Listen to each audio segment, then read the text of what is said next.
So welcome to regular and substantive interaction. Best practice number, is it 13? I think it's 13. Don't quote me on that. I will change that if it's not. But I have a handy dandy little infographic here that you can access in the chat. And anyone watching this on our YouTube channel, if you want to request a copy of this, we'll put a link in the description of the YouTube video and you can just click it and get access to this. So regular and substantive interaction is actually a government requirement. This isn't something that organizations across the United States that deal with online learning, it's nothing anybody else has put out. It's not a city mandate. It's not a university mandate. It's a government mandate. Let me give you an example of a course that would not fit regular and substantive interaction. This is an actual course from a different institution where I worked previously. The individual used the learning management system as a content repository, and he assigned papers like every 3 weeks. The students could pick what they wanted to write the papers about. The students would email him the papers by the due date. He would return the papers with a grade, maybe feedback, and that's all the students would do. So they would only access the LMS to get the things that they needed to read and the things that they needed to do. So the students and the faculty members barely ever interacted, faculty member, and then the students did not at all interact with each other. And that is a lawsuit waiting to happen. Many institutions have been under fire because of regular and substantive interaction.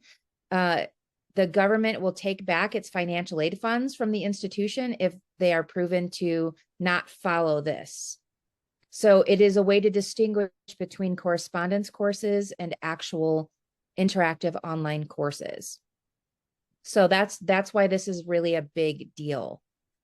If your class meets synchronously, required synchronous meetings, let's say half and half of the time you meet synchronously, half of the time they're online by themselves, then you probably don't have to worry about this as much.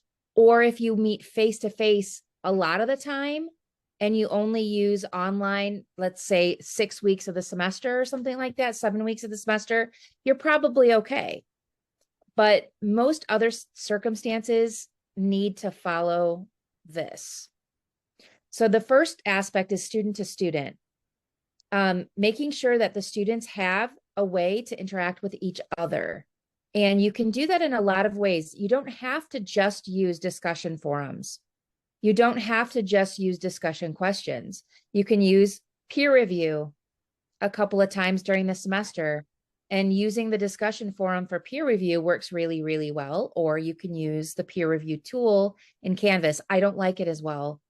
I'd prefer to use the discussion forum. That's just my opinion. To do peer review, that would count as interaction, students interacting with each other. There are outside tools that the students can use. They can be working on things together, but it has to be required. Those are kind of the things that student to student. Also, in breakout groups, in synchronous sessions is also a way for students to interact with each other. The other big part of this is student-faculty interaction. The way that the government has it stated is the interaction has to be instructor initiated, not student initiated. So merely answering a question that a student emails you doesn't count. Or if a student posts a question in a question and answer discussion forum and you answer it, that doesn't really count because that's student initiated. So the way to make sure that you do this is to interact with your students on a regular basis. Whatever you have them do in terms of interacting with each other, take part in it. You don't have to be in there all the time, but just a little bit, and a little bit matters, a little bit counts. Making sure that you're giving students feedback that's regular and predictable.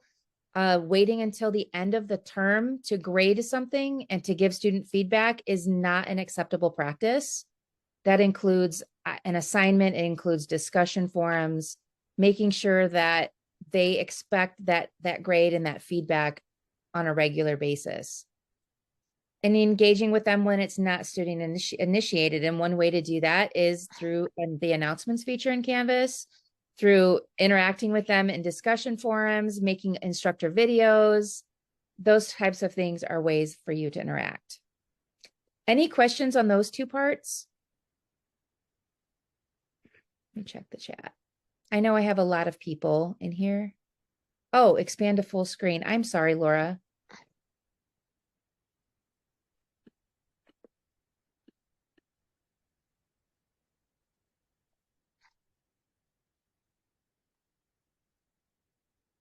Okay, so here are some examples when you're talking about maybe asynchronous classes right here.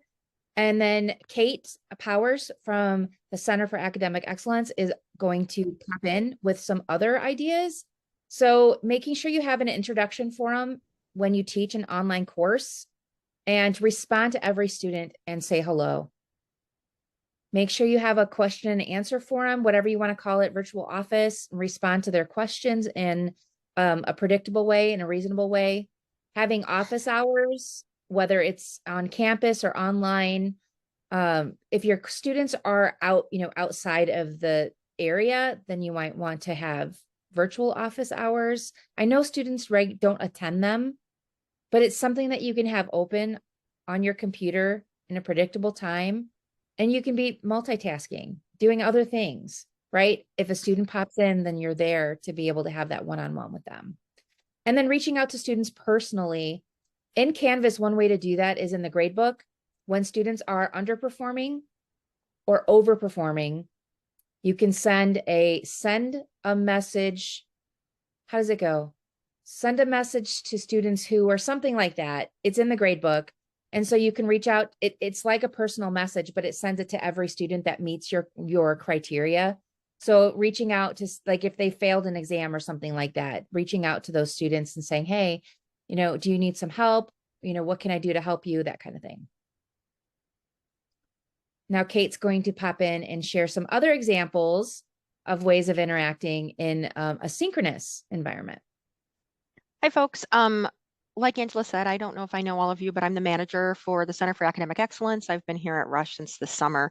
I've done a lot of work with faculty about making learning communities more engaging, whether that's in person, asynchronously, or synchronously online. So I just had a couple of examples that are things that we already have access to that I think can work really well, especially when I know for folks who teach synchronously, it can be really hard to feel like you're connected with your students, and it can be hard to get them to respond to you when you're in Zoom. And the first one, it's actually a very silly suggestion, but I have found it to be incredibly effective. So I'm actually going to have you guys do it right now. So we're coming up to the end of the semester. Which can have a lot of mixed feelings. So I was just wondering if in the chat box, if folks could give me an emoji update for how they're feeling about the semester wrapping up. So if you're in the chat box, you'll see the little smiley face emoji. Just click on that and pick any emoji that you feel like represents how you feel about where you're at in the semester right now. I've been doing this with students for years, since the big shift to the pandemic. And I find that they feel comfortable picking an emoji. It's something they do readily. And then sometimes they'll put silly ones in, like a clown. And you'll be like, all right, Peg, you've got to tell me, why do you feel like a clown? And so it's just an easy way to get students to engage with you and to get students to chip in a little bit in the beginning, and it can kind of break the ice when it comes to working with students. So I don't know if anybody else is willing to put. Clayton is thrilled that the semester, or Clayton's feeling great. Catherine, I feel you. So as you can see, it just really makes it super easy to check in with students, and they find it just lighthearted. So like Chelsea, like I really don't know what's. Go ahead, Angela. Is it an octopus? No, I think it's like a weird digital creature. Alien? So we've got a lot of digging for Chelsea, exactly what her vibes are for the end of the semester. Oh, frazzled. Yeah, exactly. So you guys can see it's just easy, it's pleasant, it's a great way to break the ice at the beginning of a Zoom session, especially if you feel like students are coming in a little hesitant. So I really recommend it. It just takes a couple of minutes. Um, and then one of the other things I wanted to show you was that we have a lot of tools available to us through Microsoft 365, and all of that um, collaboration can happen automatically. It's pretty easy to set up, and I will say that if any of you guys had questions about how to use these in your classroom, City or myself can show you. But there's one specific tool I wanted to show you, or actually two tools that I wanted to show you today, one on Canvas and one on Office 365. So the first thing I want to show you on Canvas is, like Angela recommended, doing an introduction forum. But instead of just having students type, I always ask them to share pictures. So we all have camera phones. It is the drop of a hat for us to share a picture. So I asked them to share 4 pictures that tell me about them, and then also share some other information. So I actually have an example of that I wanted to show you before I show you the Office 365 stuff. So I help run the near peer tutoring program for the GEM students, and I have a bunch of tutors who we are asynchronous. We don't meet together very often. And so I wanted them to feel like we had a community. So the very first thing we did was we posted 4 pictures that showed who we are, and then also what year you are in the program and what your favorite topics to tutor are and the best way to reach you, so that we know how to reach each other if we need to. So I did it first. It's always important for you guys to model and show what to share. So I shared that what I like to work on with students, that I'm a huge chemistry and math nerd. So if they ever have questions like that, and then I have a Google Voice number that I use for students because sometimes they find texting easier. But trust me, don't give your real phone number out. I've learned. And these are just pictures. I do pottery. I just had finished these for my nieces who are right there. And there's my husband with my cat. So it's just a super nice way to get to know folks. And then all of the students chipped in and talked about what they like to do. Carolyn mentioned that she loves the cardiac and endocrine lectures from Patho. And it's just a way to feel like you are more connected with folks. And so as you can see, this is some of the other staff sharing their pictures. This is somebody who's from Costa Rica, and she shared those pictures. So it was a really nice way to get started. And then the tutors, we responded back and forth to each other about the pictures. And it's just a really nice way to connect in the beginning, and something that I think we're also used to doing now is sharing pictures. So it's an easy step that folks have at the tip of their on their fingertips in their phone. So I've done this for years in lots of different programs, and I will remember pictures that people submitted like semesters later. It just helps me remember a little bit more about them as a person. So that's something that I really recommend and I enjoy doing. And then one of the other things that I wanted to show you was whiteboard. So in Microsoft 365, if you click on the waffle menu up at the left, you will have the apps that you use frequently here, and you might not see all the apps that I'm talking about. So I wanted to show you how to find those first. If you go to the more apps here, this will show you a whole host of apps that you can download or use. And then if you want to see all of the apps, there's a couple ways to get to this, but to me, this is the easiest. So here's all of the apps you can use. Apps that I use a lot when interacting with students is Forms. I use, excuse me, a lot of Forms, and I use a lot of Whiteboard and Visio. Today, I wanted to show you Whiteboard. So Whiteboard is a collaboration space that's like a digital whiteboard, kind of. Um, I used to use a lot of Google Jamboards, which is now gone, which is actually too bad because I like Jamboards a lot. But with whiteboards, it could be a great collaboration space for students. So if you had them brainstorming up a project, or let's say you were having them work on a case study, you can create a plain whiteboard and have them do that. But there's also, oops, a million templates that you can pick from. So I really like this. And some of these really stick closely to pedagogical techniques with like classroom assessment techniques.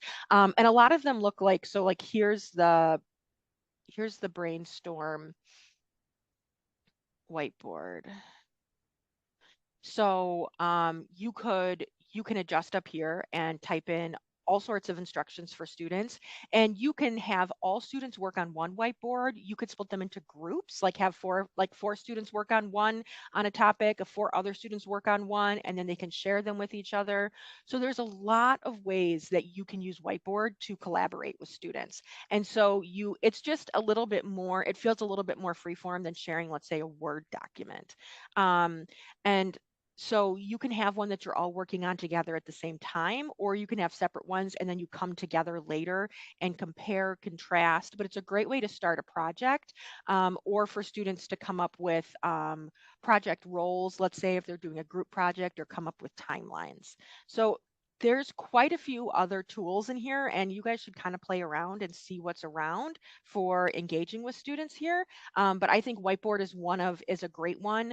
And then just a real quick plug, if you guys are looking for feedback from students, I know you can do surveys and things in Canvas, but sometimes students get nervous if Canvas things are graded. So a lot of times when I do surveys, I'll just do a quick form. And so this is just a super quick way to make a form. So you guys can take a look at that too and see, like, I was curious about what my nursing learning lab students thought about compensation, if they would prefer an hourly model or a tuition remission model.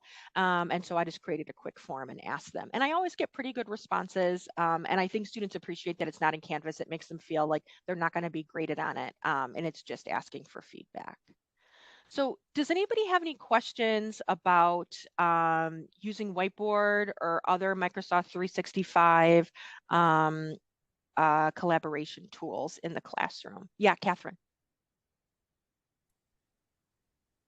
So when they respond in Whiteboard, can they do that anonymously?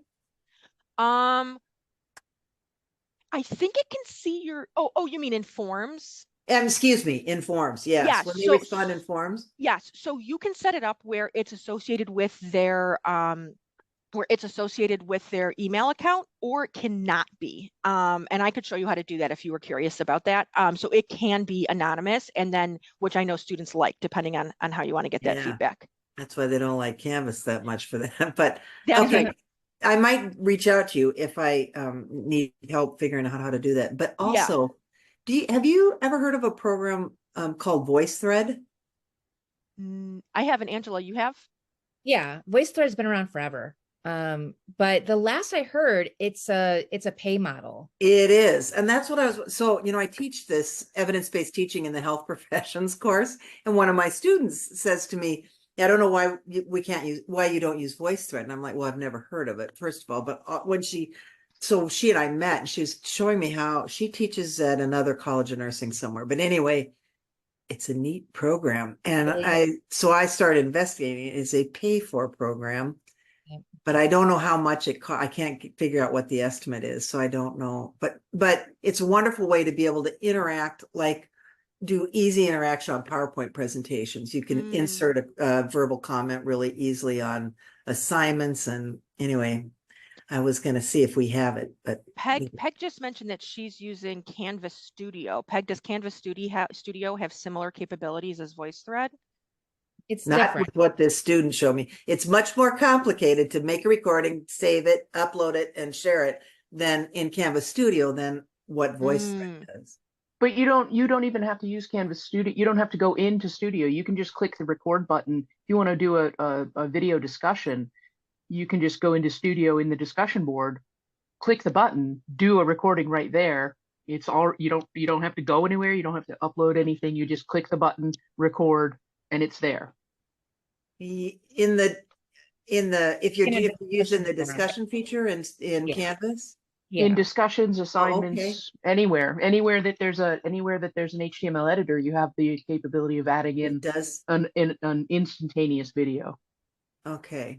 I mean, I would love to see how to do that. I mean, like, I know I give audio feedback all the time, and that's easy. And I make other, like welcome recording and that thing, but I have not figured out how to do that in a discussion board post. So easy. It's going to be like, yeah, reach out to anyone and they'll you how. Yeah, and I have actually done discussions where I ask them to video post, and it works pretty well. Some people don't want to do it, and that's fine. I just tell them, don't worry about it. But Great. I'll be in touch with you, Peg. Chelsea's got a question, so I don't want to tie up all the You got a time. question? Yeah, Chelsea. Hey, it's Chelsea.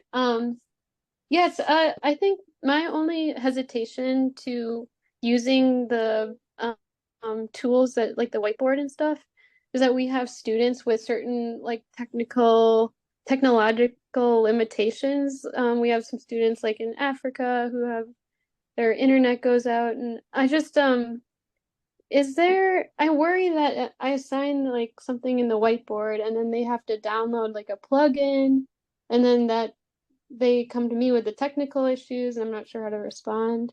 Do you know if there's like in your experience if there's a technical challenge with all of that, or do you just use the whiteboard and they don't need to download any plugins?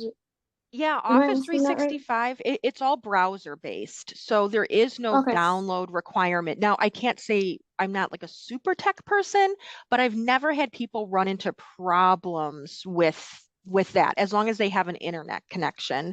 It is just browser based. And what's nice about it is for the students, if you set up the tools, if you set up like all they have to do is click and type.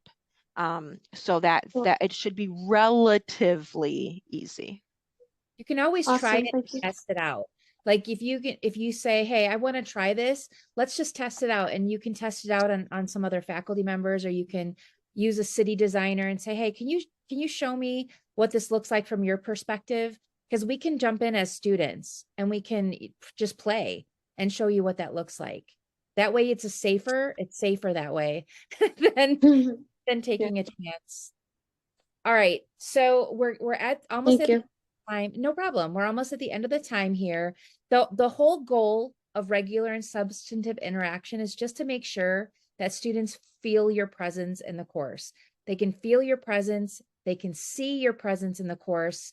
And if we were ever to get audited, which does happen, right? They can go into any course they want, any online course they want, and they'll be looking for interaction with the faculty member. Where is this faculty member interacting? How are they interacting? What's the quality of the interactions with the students to the students? So if you feel like you don't have those skills yet, please reach out to us. We have a myriad of videos on our YouTube channel you can look at if you don't want to reach out to somebody personally. There's so much out there to be able to help you come up with some really good ideas for interaction with your students. Any final questions or comments?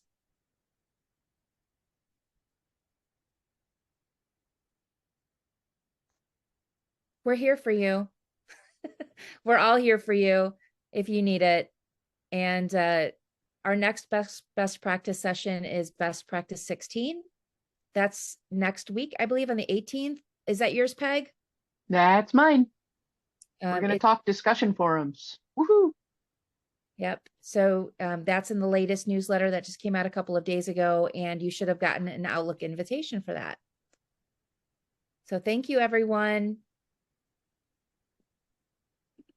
Thank you. Bye. Thanks, everybody.